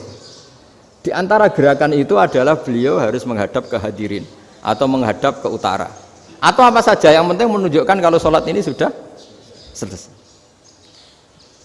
Itu fikih. Jadi fikih itu cara menganalisis itu memang unik. Karena kalau Nabi tetap seperti itu, posisi pancet seperti itu, maka orang yang baru datang mengira Nabi masih sholat. Nah, pertanyaannya kalau mereka sudah takbir, malah sholatnya tidak sah. Kenapa tidak sah? Menggantungkan sholat atau mengikatkan sholatnya dengan orang yang sudah tidak sholat. Jadi menjadikan orang yang nggak sholat sebagai imamnya kan nggak boleh. Maka Nabi harus memaklumatkan dengan gerakan itu bahwa beliau sudah tidak sholat. Karena orang datang dari berbagai daerah. Jadi nganalisis fikih, fiqhul hadis namanya. Itu ulama itu mau tidak mau debat. Karena pertanyaannya itu kenapa? Ya memang mau apa? Karena yang namanya sosial itu yahtamilu muhtamilatin, ada sekian kemungkinan. Makanya dalam madhab istimbat itu, ketika Nabi sodakoh pakai tamer, pakai kurma, itu ulama mesti ngitungnya tuh kut itu makanan pokok. Sehingga Imam Syafi'i mengatakan kalau di Indonesia pakai beras misalnya, karena kutil balad Indonesia itu beras. Oke, Imam Syafi'i mainstream. Tapi ketika era Yusuf Qaradawi di Al-Azhar di Mesir sana, ulama-ulama mulai usil. Sama sih ingat Mbah Mun sering gojlokan, lah iya petani gabah, petani padi wis melarat wajib zakat. Petani cengkeh, kakao, suga-suga wajib zakat hanya karena yang ditanam tidak makanan pokok. Jadi mulai ada ulama mulai gerah lah, kalau bahasa politiknya mulai gerah. Yang petani miskin gara-gara yang ditanam padi wajib zakat. Yang orang-orang di sana misalnya di Sulawesi karena tanamannya kakao atau cengkeh tidak wajib zakat karena bentuknya tidak makanan pokok. Geger kan di Al-Azhar geger. Akhirnya hampir semua ulama berpendapat ya sudah sekarang ketika Nabi menzakati makanan pokok itu jangan dihitung sebagai makanan pokok. Wa mimma akhrajna lakum minal ard. Apa saja, ma itu apa saja. Makanya kata Yusuf Qaradawi, ma itu apa saja. Makanya semua tanaman yang menghasilkan uang itu wajib zakat. Nah, masalahnya kitab-kitab Syafi'iyah itu sudah mamlu'ah, sudah penuh dengan penjelasan misalnya fala zakata fil khadrawat. Maka enggak perlu zakat untuk kayak kangkung, semangka dan sebagainya. Lalu kiai-kiai angkatan modern kayak Mbah Mun itu sering dapat masukan. Saya pernah dengar sendiri, Yai, saya ini punya sawah 1 hektar, tak tanamin padi, itu nggak pernah kaya saya. Sekarang tak tanamin kangkung malah saya kaya karena tiap 3 hari panen tak kirim ke Jakarta. Itu orang Indramayu yang tanya. Jadi gak tanam padi gak pernah kaya, tanam kangkung kaya. Nah, karena dia orang soleh, kalau zakat boten. Mau diwajibkan zakat tidak makanan pokok, mau tidak wajib dia kaya. Semenjak itu perubahan di Indonesia ikut. Akhirnya ada zakat, pokoknya asal tanaman yang satu nisab ya wajib zakat. Masih ada debat lagi. Ketika nanam ingin dipanen, itu dia petani apa pedagang? Karena nanti perdebatannya ikutnya zakat zuruk, zakat tanaman apa zakat pedagang. Kalau sampean nggak pernah debat berarti sebenarnya Anda tidak dosen Islam ini. Berusaha nggak pernah diskusi fikih apa Islam. Karena saya berkali-kali punya tamu itu begini, Gus saya ini pedagang melon, tapi dia penanam melon, jadi pedagang yang agak ingin badi banyak. Itu caranya gini Pak Rektor, saya misalnya pedagang melon, daripada saya kulak di pasar atau dari petani sudah mahal, nyewa tanah sekian hektar terus ditanami melon. Setelah berhasil ini dia zakatnya tanaman apa zakat pedagang? Karena dia nanam itu mentalnya sudah pedagang. Padahal nanti zakatnya beda kan? Yang satu 2,5%, yang satu rubul usur sama nisul usur sama usur, 1/10 sama 1/20. Kalau zakatnya zuruk kan 1/10 atau 1/20. Yang satu rubul usur, kira-kira 2,5. Saya ulang lagi ya. Jadi di era modern itu kita jadi bingung, pedagang tapi gayanya petani tapi hakikatnya. Jadi gampangannya gini ya, kalau saya pedagang beras, kok saya kaya raya, itu mendingan nyewa sekian hektar untuk ditanamin beras, padi ya, daripada tengkulak, daripada beli. Akhirnya perdebatannya, ini zakatnya pakai apa? Misalnya tebu, misalnya petani tebu. Oh jelas kalau jual nanam tebu itu ingin dijual. Masa apa itu es tebu berhektar-hektar?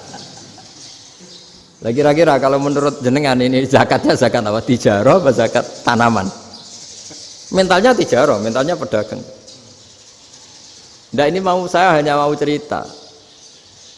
Khilaf, kadang-kadang orang angen-angen. Khilaf itu nggak mungkin enggak. Ya sama seperti NU dan Muhammadiyah selalu khilaf awal Ramadan. Itu memang nggak bisa nggak khilaf. Misalnya begini, saya beri contoh ya. Karena kadang yang khilaf juga nggak pernah belajar. Lucu kan? Tak beri contoh ya. 2001 itu abad keberapa coba? Tahun 2001. Abad 21 abad 20? Abad 21. Jadi meskipun terpaut 1 tahun, padahal abad itu 100 tahun. Nah, pikirannya orang-orang Muhammadiyah seperti itu. Hilal kalau sudah melewati garis ufuk, meskipun setengah derajat atau 1 derajat itu sudah ikut bulan berikutnya, sehingga ya sudah meskipun sekian derajat sudah dianggap Ramadan. Nah pikirannya orang NU enggak, harus ru'yah bil fi'li. Itu sebetulnya lagi-lagi sebenarnya enggak masalah NU dan Muhammadiyah, itu di kitab-kitab ya seperti itu. Kita ini enggak biasa goblok ya, artinya kita yang keluarga kiai tahunya kunut mazhab Hanafi, enggak kunut mazhab Syafi'i, tapi tahu-tahu ini mazhab NU, ini mazhab itu. Aneh itu menurut kita ini anggap apa? Mana ada Muhammadiyah jadi mustahid, mana ada NU jadi mustahid. Jadi sebetulnya orang tahu semua lah kalau Abu Hanifah itu tidak kunut, Imam Syafi'i itu kunut. Imam Syafi'i pernah main di masjidnya Abu Hanifah ya tidak kunut, ditanya kenapa tidak kunut? Jenengan itu presiden kunut, tidak sanggup mati Abu Hanifah. Dulu dia biasa aja. Sekarang geger, ya karena tidak punya kegiatan. Sebenarnya itu nggak masalah, mulai dulu biasa. Saya teruskan ya. Nah, menurut mayoritas ulama nunggu ru'yah bil fi'li. Ru'yah bil fi'li itu gini. Mata telanjang bisa melihat karena agama ini menggantungkan perintah itu sama melihat. Kalau kamu tidak melihat itu bagaimana kena hukum? Ibaratnya gini, Pak Rektor datang ke rumah saya tapi saya nggak tahu. Kena nggak saya hukum harus menghormati? Dia datang nggak sembunyi-sembunyi. Saya kena hukum harus menghormati ya kalau melihat, kalau enggak ya enggak. Tapi Pak Rektor tetap bilang, tapi saya hakikatnya datang, jadi saya datang itu. Itu kan ribet. Akhirnya ya sudah, itu nggak ada khilaf sampai mati, ada khilaf karena yang satu menggantungkan hukum itu digantungkan sama tahu. Kalau tidak tahu ya, misalnya baju saya ini hakikatnya ada najis, pas sholat saya tidak tahu, sholat saya sah apa enggak?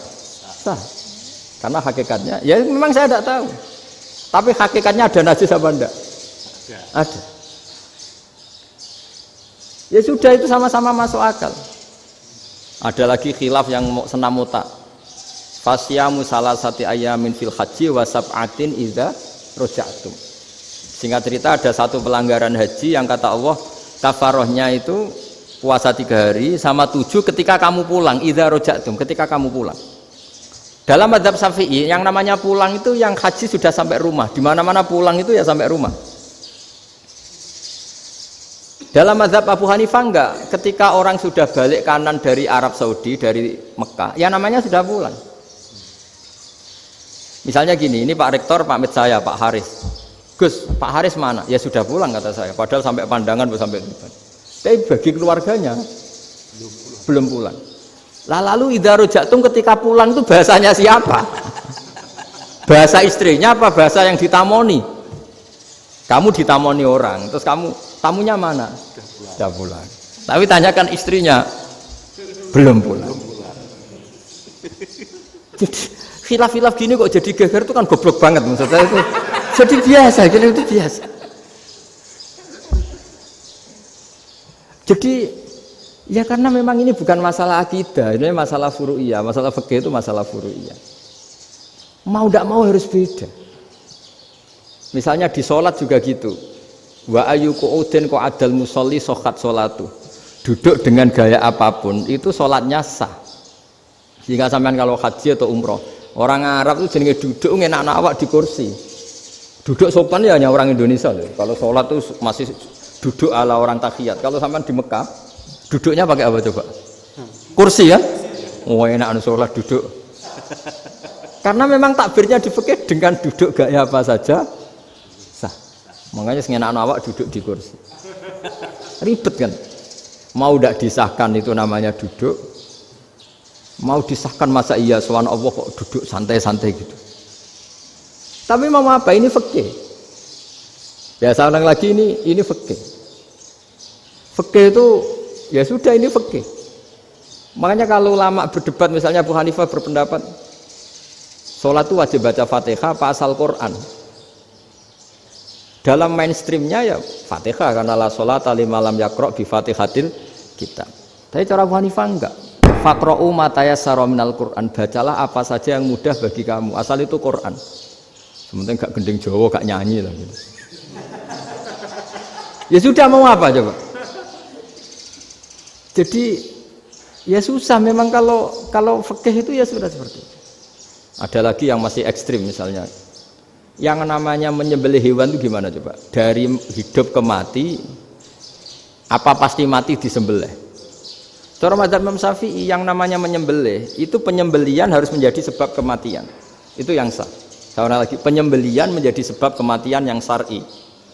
Sehingga beliau mensyaratkan hewan yang disembelih ini masih punya hayatun mustaqirrah, punya kehidupan yang normal. Sehingga kalau nggak disembelih ya hidup. Sehingga kalau ada hewan ketabrak truk kejet-kejet mesti mati nih buat sembelih. Itu nggak sah karena nggak usah disembelih ya wes mati kan. Karena ini hanya nunggu koordinasi Israel kan, dia kejet-kejet itu kan prosedur itu. Tapi tidak disembelih pun mati. Tapi cara mazhab Malik enggak.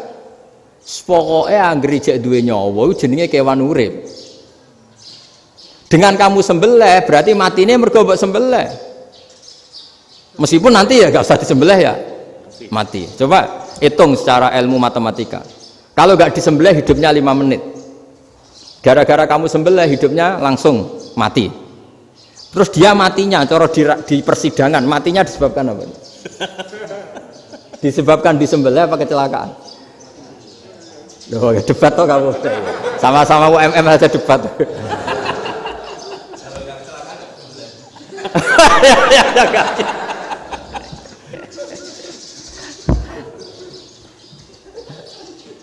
Loh, saya pernah mas ngalami nyata itu. Saya jalan-jalan sama anak saya pakai motor.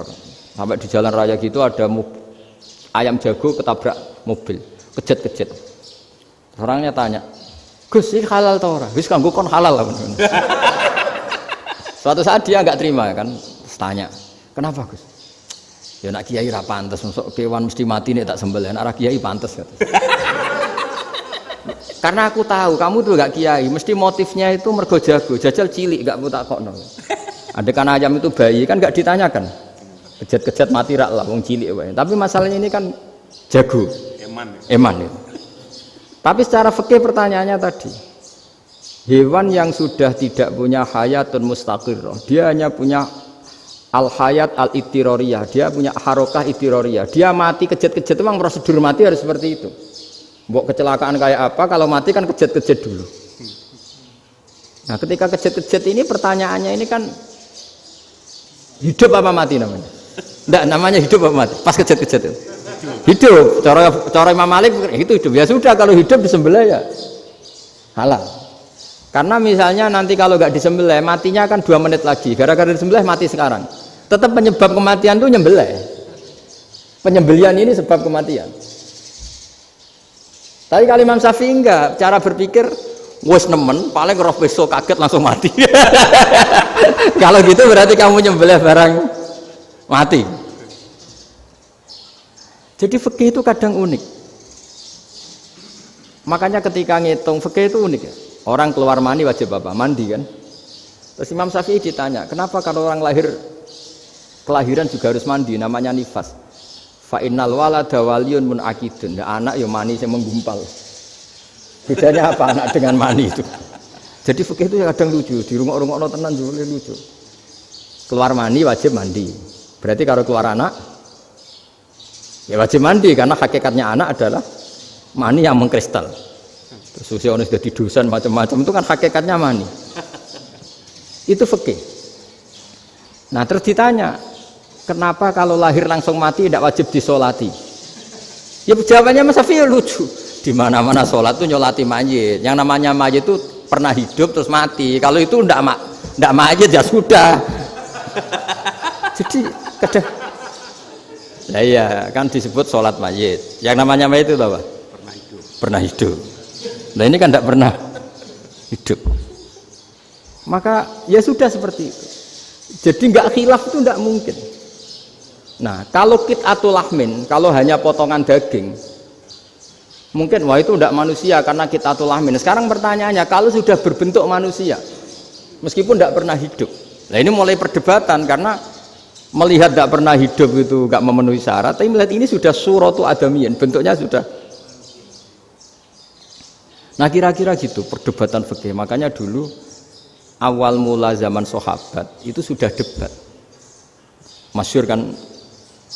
Nabi ada kontingen ke Bani Quraidah. Ya kalau kira-kira saya minta Pak Rektor kamu jangan kalau ke Malang jangan sholat asar kecuali sampai Tuban. Sebelum Tuban ternyata matahari mau tenggelam. Terus Pak Rektor milih, wah sudah sholat di Bulu. Padahal belum Tuban. Padahal saya bilang jangan sholat asar kecuali di Tuban. Yang Pak Haris enggak, tetap sholat di Tuban meskipun matahari sudah tenggelam. Karena Nabi menyebut Tuban. Singkat cerita, zaman itu kan Bani Quraidah. La tusolliyanal asra illa fi Bani Quraidah. Kalian semua jangan sholat asar kecuali sampai Bani Quraidah. Ternyata di tengah perjalanan matahari sudah mau tenggelam, kira-kira kurang 2 menit atau 3 menit. Sahabat-sahabat, sudahlah kita sholat asar di sini. Kalau sampai sana pasti sudah tenggelam. Separuh sholat.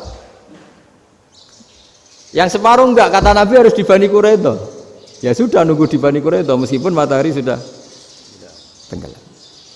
Singkat cerita 2 kelompok ini matur, ya Rasulullah kita ngalami ini perdebatan gini-gini. Di semua riwayat di hadis-hadis sahih disebut falam yu'annif wahidan minhuma. Nabi tidak menyalahkan salah satunya atau enggak menyalahkan dua-duanya. Itu bahasa Indonesia juga ribet, yang benar gimana itu? Enggak menyalahkan salah satunya, apa enggak menyalahkan dua-duanya? Gimana bahasa benarnya itu? Salah satunya. Salah satunya itu dua-duanya? Ya. Enggak, kalau bahasa Indonesia tidak menyalahkan Kedua-duanya. Kedua-duanya apa salah satunya yang benar? Kedua-duanya. Kedua-duanya. Bahasa Indonesia itu ya kadang ruwet ya. Orang pinter kayak Pak Habibie itu namanya ya orang luar biasa. Nanti sekolahnya orang-orang idiot itu ya sekolahan luar biasa. Orang pinter banget bahasa Indonesianya luar biasa. Kalau sekolah untuk orang-orang yang idiot juga luar biasa. Jadi kalau dipuji luar biasa tuh gak jelas ini luar biasa ya. Gak jelas kadang bahasa kita ini kadang ya gak jelas. Nah itu gak menyalahkan dua-duanya apa salah satunya? Keduanya, tidak menyalahkan kedua-duanya. Misalnya dibahasakan gak menyalahkan salah satunya, benar apa salah? Benar. Benar, ya sudah benar semua. Jadi itu bukti bahwa ijtihad itu boleh. Saya ulang lagi, bukti bahwa ijtihad itu boleh. Padahal ini jelas yang satu harus sholat asar, padahal matahari sudah tenggelam. Makanya di antara fikih unik itu begini. Saya ulang lagi fikih unik. Saya menyaksikan betul ketika ada orang tanya Mbah Mun saya ini Kopassus. Kadang latihan itu sampai waktu zuhur habis. Saya harus bagaimana? Jawabnya Mbah Mun itu unik. Sementing ojo ngosor sholat. Engkau yojo niat jamak, atok kodok katanya. Singkat cerita terus orang ini diskusi sama saya karena ini ya alim pernah mondok. Kenapa kosor tidak boleh? Karena kosor itu ekstrim, merubah bentuk sholat dari 4 menjadi 2. Maka alasannya harus jelas. Harus jelas itu orang yang latihan di Kopassus itu kan dia sudah berasrama di situ. Berarti dia sudah tidak musafir karena asramanya di situ, sudah mukim. Kalau dia kosor itu merubah bentuk sholat dari 4 menjadi 2. Merubah itu ekstrim. Tapi kalau dia qadha itu hanya mengakhirkan sholat dari waktunya. Kira-kira kalau kamu jadi malaikat ekstrim mana? Merubah sama menunda? Ekstrim merubah kan? Karena 4 menjadi 2. Terus ojo jamak takdim tapi jamak takhir. Itu juga penting. Bagi pengkaji fikih itu penting. Kalau jamak takhir itu salah-salah sithik ora pati popo. Kenapa? Kan mirip duhur qadha. Kalau jamak takhir kan tapi kalau jamak takdim asar kok di waktu duhur ekstrim mana? Perubahan takhir sama takdim itu ekstrim mana? Ekstrim takdim karena melakukan sesuatu belum waktunya. Belum waktunya. Jadi itu memang ya memang tadi kajian-kajian fikih itu memang unik. Karena bagi ahlinya, saya ulang lagi tapi ini saya ulang lagi bagi ahlinya. Makanya ketika Nabi menjamak sholat ketika nusuk, ketika haji itu kata Imam Syafi'i lis safar. Karena Nabi pergi jauh karena rumahnya Madinah. Tapi resikonya fatwa itu adalah orang Mekah nggak boleh jamak karena kawasannya nggak sampai 90 kilo lah kalau sekarang mungkin. Tapi kalau tahu Imam Malik nggak, yalin nusuk sehingga orang Mekah pun yang haji ya boleh jamak karena alasan jamaknya karena nusuk, karena haji bukan karena jarak. Terus diteruskan lagi. Kalau karena pergi boleh jamak, memangnya pergi itu kenapa? Karena repot. Nah itu masalah kan masakoh. Nah, terus mulai ada orang-orang yang ngawur kan resepsi jamak ribet. Wes resepsi duit utangan kan capek. Wah itu sudah jamak. Ribet kan. Jadi kalau sudah illatul hukmi itu sudah mesti bikin masalah. Kalau sudah illatul hukmi itu pasti bikin masalah. Nah, pertanyaannya jamak itu masih gampang karena bentuknya sholat masih 4. Yang ekstrim kalau qasar karena bentuk sholat 4 menjadi 2. Maka kata Mbah Mun pesennya nak kue ra mesti benere jika alasan itu tidak mesti benarnya. Pokoknya sementing tidak qasar katanya. Juga tidak jamak takdim karena qasar ini kan merubah bentuk sholat kan ekstrim. Jamak takdim juga ekstrim karena mendahulukan sholat sebelum waktunya. Kalau jamak takhir kan biasa, kalaupun salah kan mirip kodok. Ya mirip kodok biasa kan. Nah ini saya cerita, jadi fikih itu bagi ahlinya itu memang punya konsekuensi yang seperti itu. Makanya pertanyaannya misalnya bagaimana hukumnya penyembelihan lewat mesin? Ya ribet kan. Bagaimana nyembelih dari apa ini? Belakang. Saya baca di kitab-kitab nyembelih dari belakang itu ya hukumnya tetap boleh asal apa itu hulkum dan mari itu terpotong. Tapi pertanyaannya, jangan-jangan ayamnya sudah kaget dulu karena uratnya ini. Makanya perlu ditanya ahli medis, setelah uratnya tercabut ini jangan-jangan sudah berstatus mati. Kan potensi ketika dipotong dari sini, potensi sudah berstatus mati. Makanya, nah kalau misalnya menyembelih dengan dibaca, plak gitu langsung mati gimana? Itu tetap ada dokhtoh, kalau dalam bahasa fikih dokhtoh. Dia terkaget, begitu, ada dokhtoh karena nggak bisa bernafas terus mati. Berarti kelangsungannya bangkai. Jadi orang yang pengkaji fikih itu ya seperti itu, memang itu yang ditekuni. Tapi kita sebagai orang awam ya tadi. Nak sing kecelakaan iku wedhus ta ayam jago ngeman, tapi nak pitik cilik ikhlas.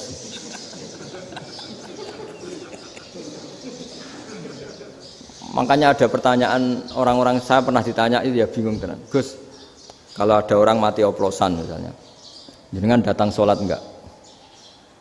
Ya datang sholat kan, dia orang mukmin, saya tetap sholat. Kenapa? Ya kan matinya oplosan. Tapi andekan tokoh yang mati, kamu sholat enggak? Ya sholat kan dia tokoh. Jadi ribet. Fikih itu ribet. Makanya Imam Nawawi nanti ngendikan gini. Ada orang ngundang Nabi, ya Rasulullah, saya mohon nyolati ini. Nabi tanya, punya utang enggak? Punya. Nabi, saya enggak mau nyolati mayit yang punya utang. Terus ada sahabat datang, ya Rasulullah, utang itu tak ambil alih kami. Berarti dia sudah tidak punya utang. Terus Nabi kerso nyolati. Pertanyaannya, utang itu hal yang boleh. Saya ulangi, utang itu hal yang boleh. Tapi kenapa Nabi se-ekstrim itu? Tapi ketika Nabi mau kondur itu ngendikan gini, ini PR ya bagi UMM ini PR ya. Nabi sebelum kondur bilang gini, sallu ala sahibikum. Jong saya tidak nyolati ini, tapi tolong ini disolati. Terus kata Imam Nawawi, dianalogikan atau dikiaskan siapapun pelaku dosa besar atau mati dalam keadaan tidak benar, misalnya pas dugem mati, pas oplosan mati, itu sebaiknya tokoh-tokoh itu enggak nyolati karena nanti dianggap penghormatan. Misalnya ketua PP Muhammadiyah rektor nyolati wong mati oplosan, kan keren. Mati oplosan disolati rektor. Ya sudah, tapi kalau nggak disolati nanti ada tradisi yang keliru, yaitu janazatul muslim tidak ngalami disolati. Padahal siapapun yang muslim, janazahnya harus disolati. Makanya setengah-tengah, ya rasa rektor lah, satpam, itu tetap ada yang sholat gitu. Itu kata Imam Nawawi. Jadi ketika ada orang mati nggak benar, itu sebaiknya tokoh-tokohnya nggak ikut nyolati, tapi awamun nas, orang kebanyakan ikut sholat. Jadi fikih itu agak jelimet karena tadi ketika tokoh ini nyolati, pertanyaannya bedanya apa mbek sing mati ning masjid mbek mati oplosan?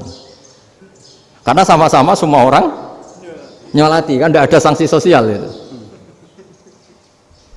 Tapi ketika nggak disolatkan sama sekali, wah lebih parah lagi. Ini ada janazatul muslim tidak disolati.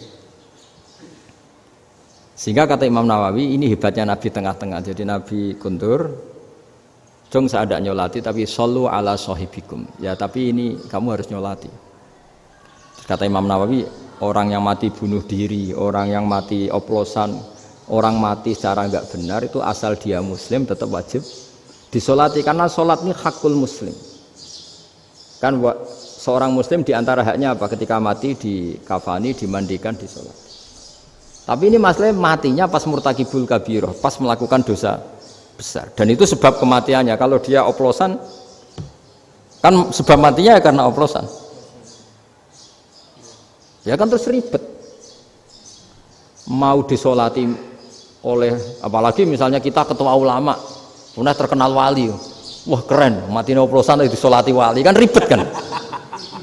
Nanti yang repot malaikatnya. Itu ya, ini yang nggak kata bahaya. Saya pernah baca kitab itu yang repot malaikatnya. Itu ada yang bilang gini, orang yang punya hutang itu pasti nanti hisabnya berat, diaudit malaikat sampai bisa nyaur hutangnya. Sementara malaikat kena konstitusi, kalau Nabi mendoakan harus mustajab. Ini kan ada dua hukum yang berlawanan. Sekali Nabi berdoa, Allahumma ighfir lahu warhamhu, itu harus dituruti malaikat. Enggak boleh doanya Nabi enggak dituruti malaikat. Sementara aturan Islam juga harus dituruti, bahwa orang yang punya utang harus tersandra oleh utangnya. Tapi nak sing dunia Pak Haris kan, enggak tekno. Enggak ngefek gitu. Jadi misalnya Pak Haris donga sampai nangis, Allahumma ighfir lahu kan enggak ngefek. Malaikat enggak itu, enggak sudah lah Ustaz. Tapi kalau Nabi yang berdoa kan harus dituruti, ini masalahnya kan itu. Nah kalau diturutin berarti hutangnya harus bebas. Padahal secara aturan harus tersandra karena punya hutang. Nah, nanti sama kalau yang mati oplosan ini yang doain wali, kok wali sampai Allahumma ighfir lahu. Doanya wali kan harus terkabul. Sementara secara hukum dia harus kena sanksi karena oplosan tadi. Daripada ngerepotno malaikat, sudahlah wali-wali ini tidak usah ikut nyolatin, yang nyolati ya orang-orang nggak jelas ini, sehingga kan malaikat kan santai aja kalau mau nyiksa. Loh tapi kan sudah didoain, nggak ngefek. Karena doanya orang-orang nggak penting. Itu ada tuh di sarah Muslim itu.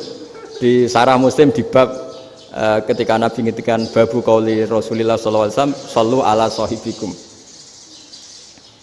Jadi belajar fikih itu asik ya. Karena tadi harus dipelajari. Kalau enggak, ilmu ini hilang. Terus nanti takutnya lagi ilmu fikih itu direduksi sosial. Terus misalnya gini, pepe wong cilik wae kiai-kiai ra gelem nyolati. Orang melihatnya ini karena yang oplosan wong cilik om larat ra disolati. Jajal bupati ya disolati, mergo amplopnya gede-gede. Kan terus ruwet kalau dianalisis gitu kan ruwet. Makanya kenapa saya harus ngomong fikih supaya semuanya itu enggak didudukkan urusan sosial itu. Nah kalau semuanya didudukkan sosial kan sentimennya sentimen sosial, ribet. Padahal yang sering mati oplosan itu kan wong cilik gitu loh, karena tadi kalau wong sugih kan pakai whisky yang mahal yang insya Allah tidak mati kan gitu. Yang mati kan ya mergo Pertos macam-macam itu kan. Artinya ini kalau nggak diterangkan secara fikih, kiai-kiai yang nggak datang dikira masalah sosial kan. PP salam tempel era gede terus enggak datang kan terus jadi ribet. Ya makanya ini apa lewat pengajian ini supaya sampean lebih tahu ya bahwa khazanah Islam ini kata beberapa ulama kafatal linnas, maknanya semuanya, sehingga Allah akan mentakdirkan kajian Islam akan ada di seluruh dunia. Jadi kenapa IAIN marak di Indonesia, UMM, Universitas NU banyak, karena agama ini kafatal linnas, tidak miliknya orang Arab tapi milik semua. Orang alimnya juga gitu. Ketika ada liga alim seluruh dunia, itu orang Indonesia, orang Afrika, ya selalu ada orang alim yang kelas dunia. Seperti dulu ada Imam Bukhari, itu as-sahhul kutub ba'da kitabillah. Kitab terbaik setelah Quran itu Bukhari. Padahal dikarang oleh orang Uzbek. Kata siapa? Islam As-Sobyan, orang Arab ngakui kalau kitab paling sahih itu Bukhari. Mekah Madinah pun ngakui kalau kitab paling sahih Bukhari. Padahal pengarangnya ada orang Arab. Orang mana? Uzbek. Imam Ghazali yang diakui seluruh dunia itu Atos itu ikut Persia, juga bukan orang Arab, Sibawah ini orang Persia. Nah ini yang belum ada orang Malang ini, tinggal PR ini. Ya nyusul ya, ya saya kira demikian. Assalamualaikum warahmatullahi wabarakatuh. Baik Bapak Ibu para pemirsa yang dirahmati oleh Allah, kita sudah mendengarkan tausiah yang sangat mendalam dari Gus Bahak, yang intinya saya rasa sudah dipahami semua bahwa pentingnya bagi kita untuk terus banyak mengkaji, belajar, tidak hanya memahami satu sisi dari ajaran agama kita, satu versi dari ajaran agama kita, akan tapi karena agama ini diturunkan untuk kafatal linnas, untuk semua manusia, maka terjadinya perbedaan di dalam ijtihad para ulama itu pada dasarnya menjadi rahmat bagi alam semesta dan bagi umat Islam. Mudah-mudahan apa yang sudah kita dengar dari tausiah Gus Bahak dapat kita pahami dengan baik dan menjadi ilmu yang bermanfaat untuk kita semua. Kami terima kasih kepada Gus Bahak atas nama Universitas Muhammadiyah Malang. Mudah-mudahan jalinan silaturahim antara UMM dengan Pondok Gus Bah ini terus senantiasa bergulir dan menjadi bagian dari upaya kita bersama untuk meneguhkan Islam yang rahmatan lil alamin. Demikian saya rasa pengajian kita pada pagi sampai siang hari ini. Kurang lebihnya minta maaf. Wallahu a'lam bishawab. Kita tutup dengan bacaan alhamdulillah. Alhamdulillahirabbil alamin. Subhanakallahumma bihamdika asyhadu an la ilaha illa anta astaghfiruka wa atubu ilaik. Wa sallallahu ala Muhammadin wa ala alihi washabbihi ajmain. Walhamdulillahirabbil alamin. Wassalamualaikum warahmatullahi wabarakatuh.